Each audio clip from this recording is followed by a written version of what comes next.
Hello everyone and welcome back to my YouTube channel.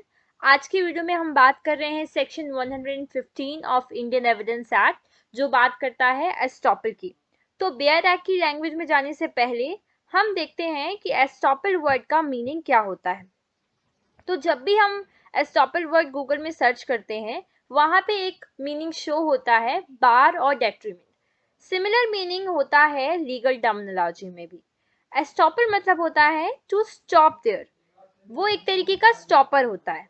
So basically ये कहता है कि जब भी कोई भी पर्सन एक स्टेटमेंट या डिक्लेरेशन देता है, तो that person should stand by the statement which he has made.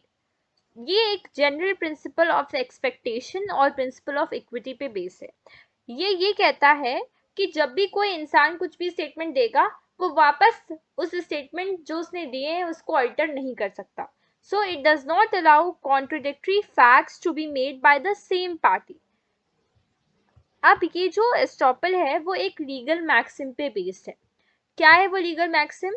Elegance कॉन्ट्रारिया नॉन एस्ट ऑडियंडस। इसका मतलब होता है कि a person adducing the contrary is not to be heard. Clear है? तो ये बेसिकली पुट करता है legal bar on the party. अब इसको हम और अच्छी तरीके से समझते हैं एक एग्जाम्पल के बेसिस पे। तो एग्जाम्पल ये है कि लेट्स से कोई पर्सन है ए पर्सन जो है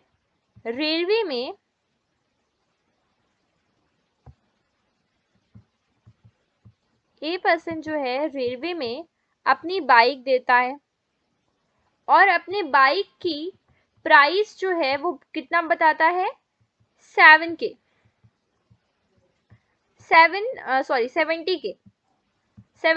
वो यानी 70,000 वो अपनी बाइक की प्राइस बताता है। अब बाद में रेलवे जो है वो जब गुड्स एक जगह से दूसरी जगह डिलीवर करवा रही होती हैं, लेट्स से सी के पास डिलीवर हो रही होती हैं ये जो गुड्स होती हैं, तब वो रेलवे से वो जो गुड्स होते हैं वो गुम जाते हैं। अब जब गुम जाते हैं वो गुड्स, तो ए रेलवे को 70,000 के प्राइस वैल्यू पे रिफंड मांग सकता है, लेकिन ए रेलवे को बाद में ये नहीं कह सकता कि मेरी गाड़ी 70,000 की नहीं, मेरी गाड़ी तो 4 लाख की थी। ठीक है? क्यों वो ऐसा नहीं कर सकता? Simple answer to this is estoppel. क्योंकि एक बार ही जब उसने एक स्टेटमेंट दे दिया, वो वापस उस स्टेटमेंट पे अल्टर नहीं कर सकता, वो चेंजेस नहीं ला सकता उस स्टेटमेंट पे। Clear from this? तो टेक्स्ट पर वापस आते हैं और अब इसके हम बेयर एक्ट में जो लैंग्वेज लिखी है वो समझते हैं। तो section 115 deals with estoppel and it says that when one person has by his declaration, एक तरीके का डिक्लेरेशन होना चाहिए, एक्ट और ओमिशन, या तो वो कोई एक्ट करके, जैसे कि वहां पास उसने एक्ट किया, बाइक का पैसा उसने 70,000 बता दिया, या ओमिशन करके। ओमिशन कैसे हो सकता है? कुछ चीजें हो रही हैं और वो वहां पास साइलेंट है, तो या तो एक्ट करके या ओमिशन करके। इंटेंशनली कॉज्ड, यहाँ पे इंटेंशन जो है वो बहुत ज्यादा इंपॉर्टेंट हो जाता है। बिना इंटेंशन के सेक्शन 115 यूजलेस है। तो सेक्शन 115 कब कैपेबल है एक रीजनेबल आंसर के लिए? जब आप एक इंटेंशन जोड़ दें उसके साथ। तो जब कोई पर्सन डिक्लेरेशन देता है, इंटेंशनली डिक्लेरेशन देता है किसी दूसरे पर्सन को कि वो बिलीव करे a thing to be true, किसी भी चीज को सच मान ले, and to act upon such belief, ठीक है, और वो उस बिलीफ पे एक्ट करे। तो जब वो पर्सन उस जो बिलीव उसने दिया है उस पे एक्ट कर लेता है, तो ना तो जो वो पर्सन जो वो डिक्लेरेशन दे रहा है वो, ना ही उसके रिप्रेजेंटेटिव्स अलाउड होंगे कि वो डिनाई करें ट्रूथ ऑफ दैट थिंग जो भी उनने उस डिक्लेरेशन के थ्रू बोली है। क्लियर? समझ में आया? तो जब एक बार वापस से सम अप करते हैं, जब भी कोई पर्सन एक डिक्लेरेशन देता है किसी एक्ट या ओमिशन के थ्रू और इंटेंशनली कॉज करता है किसी दूसरे पर्सन को कोई भी चीज बिलीव करने के लिए टू बी ट्रू, और वो दूसरा पर्सन उस बिलीफ पे एक्ट करते हुए कुछ काम करता है, तो बाद में वो जो पर्सन है ना और ना उसके और जो उसके रिप्रेजेंटेटिव है वो अलाउड नहीं होंगे कि वो उस ट्रूथ ऑफ दैट थिंग को डिनाई करे, मतलब उस डिक्लेरेशन जो उन्होंने दी, जो स्टेटमेंट जो दिए उनको वो डिनाई करे। क्लियर? अब आते हैं इलस्ट्रेशंस पे। इलस्ट्रेशन जो दिया हुआ है सेक्शन 115 में बेयर एक्ट में वो ये है, कोई पर्सन है ए, ठीक है, ए यहाँ पर इलस्ट्रेशन में ए ही दिया है, ठीक है, तो ए जो है वो ए जो है वो बी को ये बताता है, क्या बताता है वो बी को, कि एक्स वाई और जेड ये तीनों लैंड एक ही है, ठीक है, पर बाद में तीनों लैंड एक ही है और बी उस स्टेटमेंट पे बिलीव करके ए को पैसे दे देता है, ठीक है, बट इन रियलिटी वाई और जेड बस उसकी लैंड रहती है और एक्स जो है वो उसकी लैंड नहीं होती है एट द टाइम जब वो उसको पैसे दे रहा होता है, ठीक है। बाद में जाकर के आफ्टर सम टाइम, कुछ टाइम के बाद क्या होता है कि एक्स जो है अब वो भी किसकी लैंड बन चुकी रहती है, ए की, ठीक है, किसी रीजन की वजह से एक्स भी अब किसकी लैंड हो गई है, ए की लैंड हो गई है। तो अब बाद में जाकर के ए ये नहीं बोलेगा बी को कि at the time when we were signing the contract the title of the land X was not with me, was not there with me, तो इसलिए एक्स लैंड जो है मैंने आपको कभी दी ही नहीं, क्योंकि जब मेरे पास खुद ही टाइटल नहीं है मैं आपको कैसे ट्रांसफर कर सकता हूँ, ठीक है। अब यहाँ पास ए बी को ये चीज कहने से एस्टॉप्ड हो जाएगा। क्यों एस्टॉप्ड हो जाएगा? क्योंकि उसने पहले कोई स्टेटमेंट दे दिया है and he made something to be true, और अब वो बाद में जा करके अपनी पोजीशन को चेंज नहीं कर सकता, ठीक है। वापस आते हैं टेक्स्ट में और हम कुछ रेलेवेंट केस लॉज इससे रिलेटेड देखते हैं। सबसे पहला केस लॉ आता है यूनिवर्सिटी ऑफ मद्रास वर्सेस सुंदरा शेट्टी। शेट्टी है, ये चेट्टी है, आई एम बिट कंफ्यूज, तो for now Shetty.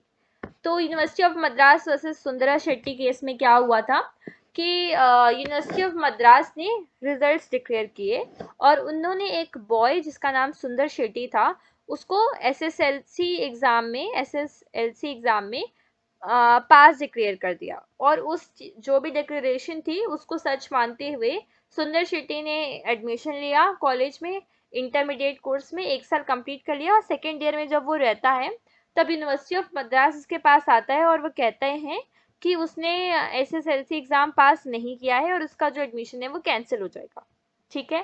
Facts clear हैं केस के। अब देखते हैं कि मद्रास हाईकोर्ट की रूलिंग क्या थी इस पे। मद्रास हाईकोर्ट ने ये कहा कि university bye it's statement, university ने एक स्टेटमेंट दिया कि एसएसएलसी रिजल्ट डिक्लेयर किया, वो एक स्टेटमेंट हो गया, and this student believe it to be true, और ये जो डिक्लेरेशन था, स्टेटमेंट था, उसमें उस बच्चे ने बिलीव कर लिया इट टू बी ट्रू, ठीक है, और इंटेंशन भी तो था ही ना उनका, क्योंकि वो रिजल्ट डिक्लेयर कर रहे हैं, ऑब्वियसली सामने वाले आप उसको माने, यही उनका इंटेंशन होगा ना। And he acted on his believe, और ये जो बिलीव उनने दिया उस पे उसने एक्ट भी किया। कैसे एक्ट किया? उसने जाकर के कॉलेज में एडमिशन लिया, ये उसका एक्ट हो गया। तो इस वजह से यूनिवर्सिटी और जो कॉलेज होगा stopped from going back on their statement, वो स्टॉप्ड हो जाएंगे अपनी स्टेटमेंट से कॉन्ट्रडिक्ट करने पे। क्लियर हो गया? अब ये जो रूलिंग थी ये मोस्टली सारे केसेस में अप्लाई की गई थी, बट कुछ केसेस में अप्लाई नहीं की गई थी। उसका एक एग्जाम्पल है Manjunath versus university of Bangalore. इस केस के फैक्ट्स इतने इंपॉर्टेंट है नहीं, पर शॉर्ट में बता देती हूँ।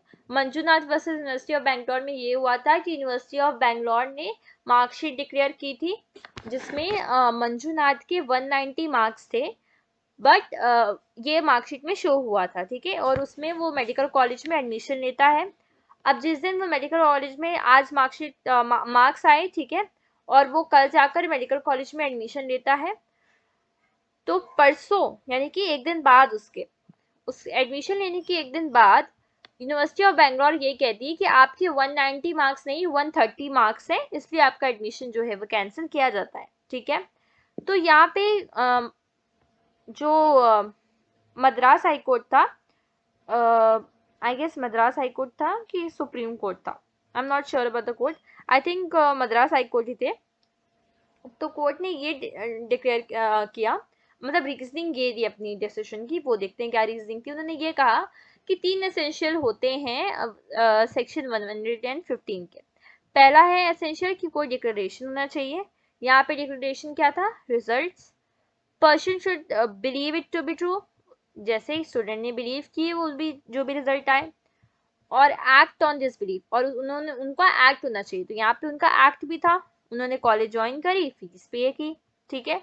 तो तीनों एसेंशियल्स मीट हो रहे हैं, ठीक है। अब ये जो एसेंशियल्स 115 के थे, ये ऊपर वाले केस जो था यूनिवर्सिटी ऑफ मद्रास सुंदरा शेट्टी, उसमें भी एप्लीकेबल है और यहाँ पे भी एप्लीकेबल है। लेकिन कोर्ट ने ये कहा कि दोनों केसेस में डिफरेंसेस हैं। कैसे? क्योंकि पहले वाले केस में उसका 1 साल हो चुका था, सेकेंड ईयर में था, और यहाँ पास क्या हो रहा है, यहाँ पे केवल अ डे हुआ है, 1 डे बिफोर हो, ठीक है। तो कोर्ट ने ये कहा कि there is no real detriment and it just started 1 day and his admission can be cancel. तो डिफरेंट अप्रोचेस देखी जा रही हैं इसको लेकर के, बट अभी भी सबसे ज़्यादा सही और रीजनेबल अप्रोच जो यूनिवर्सिटी ऑफ मद्रास वर्सेस सुंदर शेट्टी थी वही मानी जाती है, ठीक है। अब estoppel and promissory estoppel is one in the same thing but with a slight catch, ठीक है। तो जो भी statement which are made as to intention and promise which will have future obligation would be questioned, ये होता है promissory estoppel, ठीक है। promissory estoppel को हम एक केस लॉ से समझेंगे और उससे आपको बहुत ही अच्छे तरीके से समझ में आ जाता है ये। एक और चीज जो promissory estoppel से रिलेटेड पता होनी चाहिए इस केस लॉ में जाने से पहले, वो ये है कि प्रॉमिसरी एस्टॉपल में प्रॉमिस का होना ज़रूरी है। ये ज़रूरी नहीं है कि कोई कॉन्ट्रैक्ट या कंसिडरेशन थी कि नहीं, ठीक है। So it is not withstanding any contract and consideration. Now let's quickly move to the case Motilal Padampat sugar mills versus state of UP. Okay, supreme court का केस है। इसमें ये फैक्ट्स क्या थे केस के? फैक्ट्स ये थे कि स्टेट ऑफ यूपी जो है वो एक बिल लेकर के आए और उसमें उन्होंने ये कहा कि जितने भी शुगर मिल्स वाले हैं लोग, जितने भी लोग हैं जो शुगर मिल्स स्टैब्लिश करेंगे उनको हम टैक्स बेनिफिट्स देंगे। इस बिलीफ पे मानते हुए मोतीलाल पदमपत ने एक शुगर मिल स्टैब्लिश करी, और बाद में जब वो शुगर मिल स्टैब्लिश हो जाती है तो बाद में गवर्नमेंट कहती है अपने जो भी वो प्रॉमिस दिया हो रहता है उनने टैक्स बेनिफिट देने का, वो वापस ले लेते हैं। तो इससे अग्रीव होकर के मोतीलाल पदमपत जो हैं वो सुप्रीम कोर्ट पहुंच जाते हैं और वहां पास वो कहते हैं कि ये जो हुआ है उनके साथ वो गलत है क्योंकि गवर्नमेंट अपने प्रॉमिस से वापस आ रही है, ठीक है। अब क्वेश्चन ये आता है कोर्ट के सामने कि गवर्नमेंट जो है उसके पास राइट होता है कि वो अपने स्टैट्यूट्स और जो भी लॉज है उन्हें वो रिपील कर सके, ठीक है, और वापस से री इन्वेंट कर सके पॉलिसी डिसीजन को। तो जो गवर्नमेंट होती है उसके ऊपर एस्टॉपल नहीं लगता, क्वेश्चन ये है, क्योंकि जनरल रूल भी यही है, ठीक है। लेकिन सुप्रीम कोर्ट ने ये कहा, सुप्रीम कोर्ट ने रूल करते हुए डिसीजन में कहा कि जब भी गवर्नमेंट प्रॉमिस करती है नोइंग और इंटेंडिंग, ये जानते हुए और इस मंशा say that it would be acted on by the promisee, लोग उस पे एक्ट करेंगे, and in fact the promisee is acting on Reliance, और सच में प्रोमिसी जो है वो एक्ट कर रहा है उस रिलायंस में, अल्टर्स इट्स पोजीशन, अपनी पोजीशन चेंज करता है, the government would be held bound by the promise and promise would be enforceable against the government at the instant of promisee, ठीक है। सो इसमें बात ये हो रही है कि जब यहाँ इस केस में अगर हम देखें तो मोतीलाल ने गवर्नमेंट ने प्रॉमिस किया कि टैक्स बेनिफिट देगा, मोतीलाल ने उस प्रॉमिस पे बिलीव करते हुए अपनी पोजीशन चेंज करी, ठीक है, तो गवर्नमेंट जो है यहाँ पे बाउंड हो जाएगा, ठीक है। तो ये बात कर रहा है कि जब भी कोई स्पेसिफिक प्रॉमिस दिया जाता है गवर्नमेंट के द्वारा और कोई इंसान उसको अपनी पोजीशन अल्टर करता है उस स्पेसिफिक प्रॉमिस के लिए, तो गवर्नमेंट जो है would be stop from taking that thing. Clear हो गया? तो जनरल रूल भले ये है कि गवर्नमेंट के पास राइट होता है कि वो रिपील कर सके अपने डिसीजंस, पर फिर भी जब भी वो एक स्पेसिफिक प्रॉमिस देगी तब वो जो गवर्नमेंट है वो उस चीज़ से स्टॉप नहीं कर सकती। So this was all about estoppel and promissory estoppel. ये था हमारा वीडियो एस्टॉपल और प्रोमिसरी एस्टॉपल के लिए। If you like the video, please like, share and subscribe. And for more upcoming videos related to Indian Evidence Act and any other part of law, do subscribe this channel. Thank you so much for watching the video. Bye bye.